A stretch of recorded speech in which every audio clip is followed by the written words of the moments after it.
Coordinators Matt Nagy and, of course, Doug Peterson with varying levels of success. Peterson, of course, has won a Super Bowl. Nagy had a quick start and a fast descent. But yesterday, both of their quarterbacks showed up big. So the question, fellas, is, and I know they don't have Andy Reid's quarterback to fall back on. Amazing Mahomes stat coming up here in just a moment. But, Key, straight up, bigger mistake. The Eagles not going to Jalen Hurts earlier on Peterson's end, or Matt Nagy pulling Mitch Trubisky earlier in the season only to go back to him now? I think it's Matt Nagy pulling Mitch Trubisky at 3-0. When you look at the situation, there was really no need to go to Nick Foles other than the fact that you had some familiarity with Nick Foles and you felt like, I traded for him, I signed off on this, now I have to prove to everyone that this is going to work. When Mitch Trubisky was 3-0 and he kind of, things were fine. He wasn't playing like Aaron Rodgers, and he wasn't playing like the third quarterback on somebody's team. But you certainly made it feel that way to the people out there that don't really watch football, that just see it and hear about it in the media. Because when you're 3-0, no matter how you got there, you don't mess with the chemistry. You allow it to continue to keep going to such time that it's not working anymore. And then when you look at the Philadelphia Eagles on that side, they waited a little bit too late, but I also understand why they did it, because as I've always told you, Jay Will, you follow the money. And the money got caught up in this situation this time around for the Eagles, and it could ultimately hurt them at the end of the day. Key, I'm with you all day on this one, man. I agree with you on the Eagles situation. Because of the money allocated towards Carson Wentz, you have to give it some time, even though I've been pushing for Jalen Hurts a lot earlier. But the Matt Nagy, Ryan Pace situation is disturbing when you watch it, just about how Mitchell Trubisky played yesterday. Now, I know people can use the counter argument and say, well, the Texans are horrible, and but still, he won the game. He threw for 3 TDs. He looked really good yesterday. But imagine this, Keyshawn, for 1 second. Is there a chance that Matt Nagy and Ryan Pace can save their jobs if Mitchell Trubisky continues to play like this, if he plays at a hot pace? Can we be looking at a team at 6-7, just like the Vikings, that all of a sudden get hot later in the season? Matt Nagy now making that comment, our offense is finally starting to come together. Their defense stepped up. It was the first time you saw a complete Bears team. Is there a chance we can see both these guys employed next season? Here's how you do that, Jay.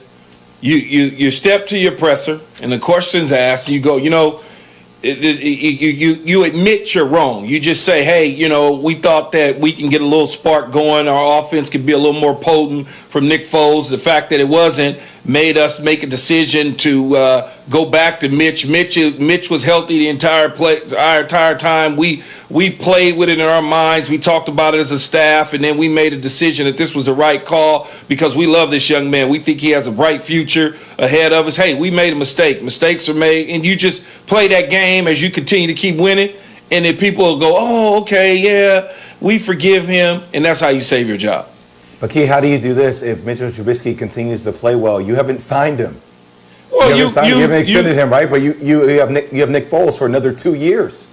Yeah, but it's not that you haven't signed him. You didn't extend the fifth-year option. So you now get into a situation where you try to figure out if you want to move long-term with him. Not even necessarily long-term.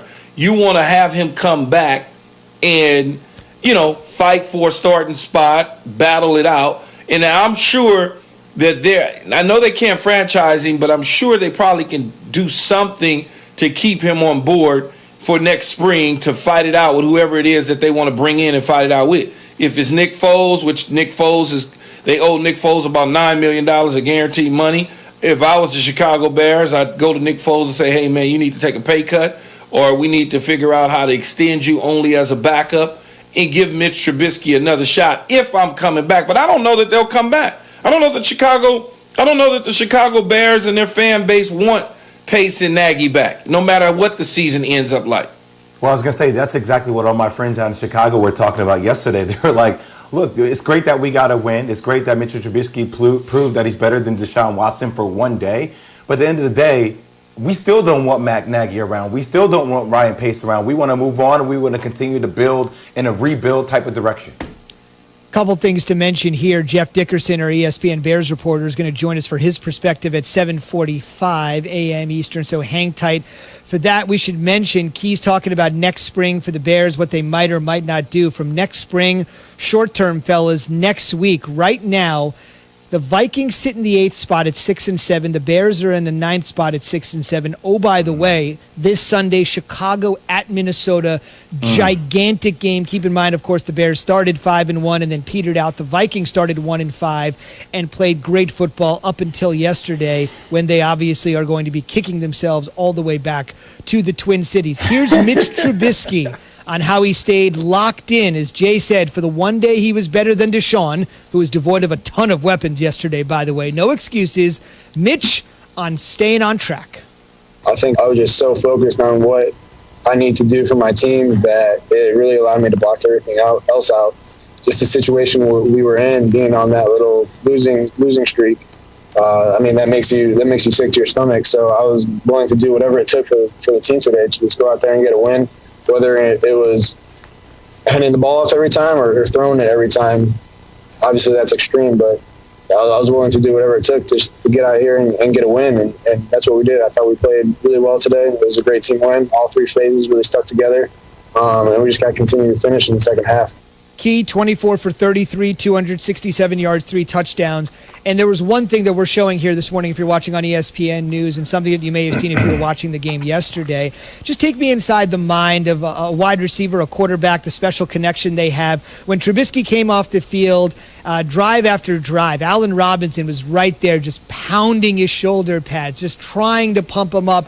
I understand you can't manufacture this stuff all the time, but when your quarterback is reeling and you see something like that, can that have long-ranging reverberating effects, or is that a thanks for showing up today, now let's do it tomorrow type deal? No, that just shows the relationship. Allen Robinson obviously has a relationship with Mitch Trubisky, and that just goes to show you that the team may have not been down on him as much as the coaches. Allen Robinson certainly knows that he's a guy who can get him the football, where Nick Foles, on the other hand, probably struggled to get Allen the football at times. And so when you look at it from a receiver standpoint, you always want to make sure you put your arms around the quarterback, not just selfishly for the football, but to make him know no matter what, you're behind him, you're with him. Now, people would say that's calling the game, or people that was watching the game could say, oh, he's happy he's getting the football, he's buttering him up. No, he knows what his teammate can do, and he probably has full confidence in his ability, even though us as outsiders,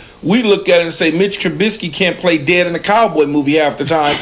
He knows, because he plays with him. He sees him every day in practice. Key, going to their next game about the Vikings, it's just interesting. I know that the Bears looked better against the Lions. I know that they played against a Texas team that was actually just depleted in weapons. I feel so bad for Deshaun Watson, not only because he lost DeAndre Hopkins at the beginning of the year because of the ineptitude of Bill O'Brien, but we fast forward, now no Brandon Cooks, he didn't play. No David Johnson, he didn't play. Like, who is Deshaun Watson even working with? And Zubin, I know you said no excuses, but damn, who is he working with there on this team? How much confidence do you have in this Bears team against the Vikings, considering how good Dalvin Cook and these guys are playing? Well, you got a lot of confidence, Jay. You do?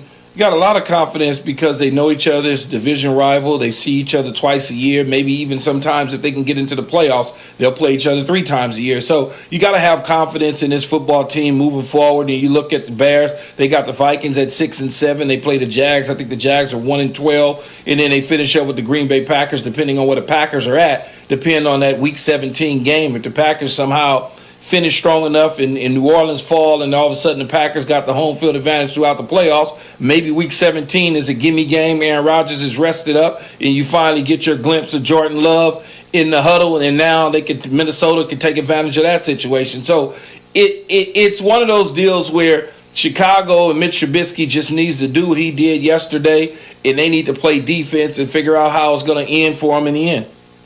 And we mentioned, obviously, not just Mitch Trubisky, but the situation with Jalen Hurts and Doug Peterson. We'll dig into that next when we ask Carson Wentz's biggest supporter at ESPN what he thought of Jalen Hurts' performance yesterday. That's after Key has this from Walmart.